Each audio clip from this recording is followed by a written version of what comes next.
Back to follow-up segment tonight. Growing scandal at the Solyndra company. As you may know, the Energy Department, with the encouragement of President Obama and Vice President Biden, provided $527 million in loans directly to the Solyndra company in California. Nevertheless, the company has declared bankruptcy. Now, newly uncovered emails show the White House was deeply involved in the loan deal. Joining us from the ABC News studios here in New York City, investigative reporter Brian Ross. So how bad do you think this is, Brian? Well, Bill, it's $500 million bad and plus. It goes right to the door of the White House.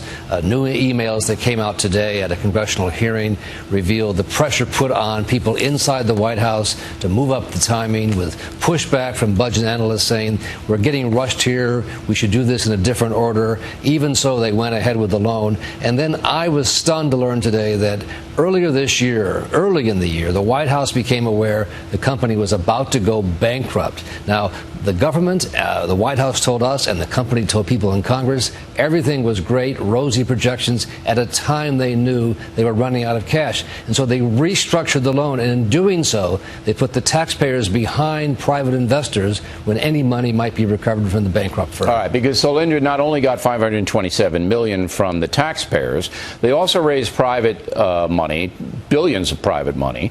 And the guy behind this, Frazier, is that his name? George Kaiser, Oklahoma billionaire and a big fundraiser for President Obama. So this guy Kaiser, big Obama guy, bundled money for his campaign in 2008 and continues to be a big donor. He was a private investigator. Now he's at the head of the line in case there's any money left over from the bankruptcy, which you assume there would be, and then the taxpayers are going to get hosed. But where does the buck stop? The Energy Department lent them the money. Now I assume President Obama is going to say, look, I don't deal with this kind of stuff. I mean, I'm trying to get bin Laden. I'm trying to get the economy back on track. These are my underlings do this. Is that going to wash?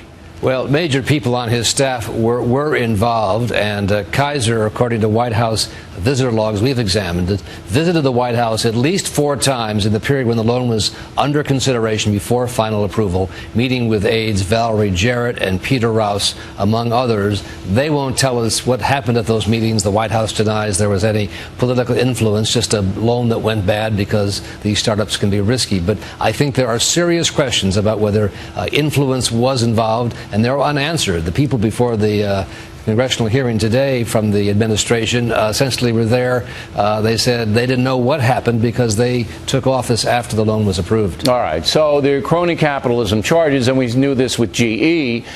Jeffrey Immelt, the CEO, is moving divisions to China, yet he remains in charge of developing American jobs for the Obama administration. So it seems to me that in their quest and haste and enthusiasm to develop alternative energy, i.e. solar, all right, that they took a big risk with $527 million, $500 million of taxpayer money, and they said, we're going to take the risk because we really want this political payoff. Do you think that's what it is?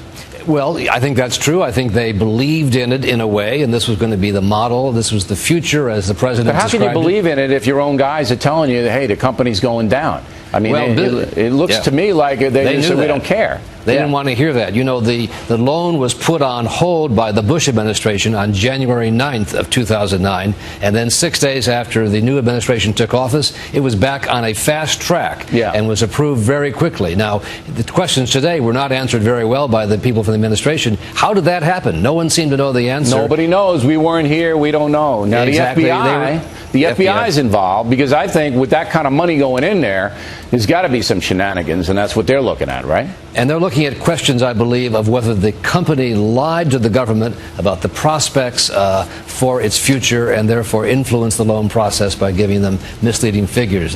They won't talk about that, but that's what we are told. That's what we think so. I think so, too. So this is Enron 2 is what this is, right? It has that aspect, and there are lots of big names that could be drawn in. I think we'll be hearing about this all the way through next November.